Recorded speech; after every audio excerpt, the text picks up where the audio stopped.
दोस्तों अक्सर लोगों को कहते सुना है कि हम अच्छा कार्य करते हैं फिर भी हमको उतना फल नहीं मिलता है जितना कि उस व्यक्ति को मिल रहा है जो बुरे कार्य कर रहा है।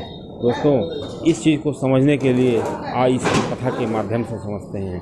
दोस्तों यही हाल श्री कृष्ण जी और अर्जुन का था। जब अर्जुन देखते थे कि दुर्योधन कर्ण अधर्म का कार्य कर रहे हैं फिर भी वो दिन पर दिन तरक्की करते जा रहे हैं, और अर्जुन को लगता था कि जो ये गलत कार्य करते हैं उनको दिन पर दिन तरक्की मिलती जा रही है, और हम लोग जो धर्म की राह पर चलते हैं हमेशा त्याग करते हैं तो हमें मेरे साथ अन्याय हो रहा है।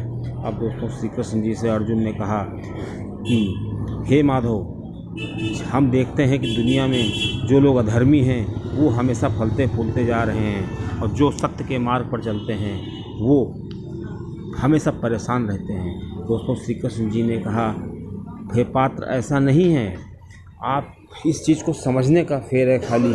अगर मनुष्य इस चीज़ को समझ जाएगा तो मनुष्य और देवता में फ़र्क क्या रह जाएगा। अब श्री कृष्ण जी ने कहा, आइए आपको एक कथा के माध्यम से समझाते हैं। फिर श्री कृष्ण जी ने कहा कि एक व्यापारी होता है और वो बहुत ही पूजा पाठ धर्म कर्म को करने वाला होता है। प्रत्येक दिन वो मंदिर जाता है और मंदिर जाने के बाद ही अन्न ग्रहण करता है।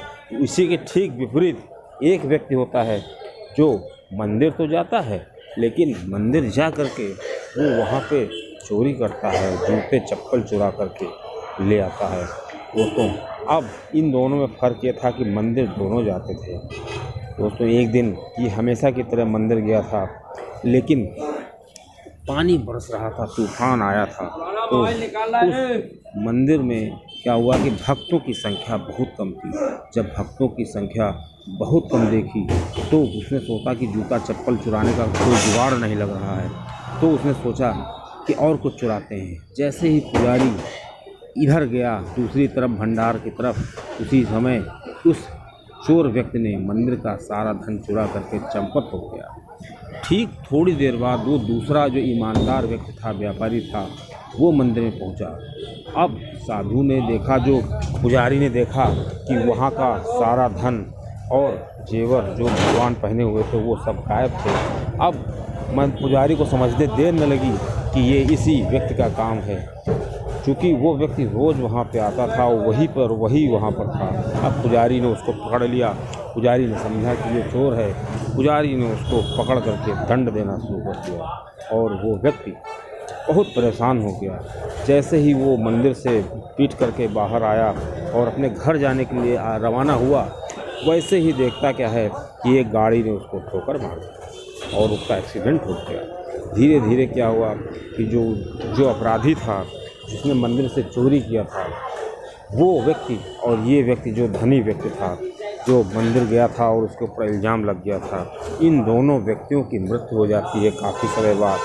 अब श्री कृष्ण जी कहते हैं कि इन दोनों व्यक्तियों की मुलाकात स्वर्ग में होती है। अब ये जो व्यक्ति था जिसका एक्सीडेंट हो गया था, और वो यमराज जी से कहता है कि हे यमराज जी, ये कैसा अन्याय है। मैं जीवन भर मंदिर गया, बिना मंदिर जाए कुछ खाता पीता नहीं था, और मेरा एक्सीडेंट हो गया और मैं इल्ज़ाम लगा, और जिस व्यक्ति ने जीवन भर चोरी की उसके साथ ऐसा हुआ कि वो हमेशा मस्त घूमता रहा। अब यमराज कहते हैं, बेटा तुम इस चीज़ को नहीं समझोगे। तुमको लगता है कि तुम्हारा एक्सीडेंट हुआ था, तुम्हारे ऊपर इल्ज़ाम लगा था, लेकिन तुम जानते हो जिस दिन तुम्हारा एक्सीडेंट हुआ था उस दिन तुम्हारी मौत होनी थी।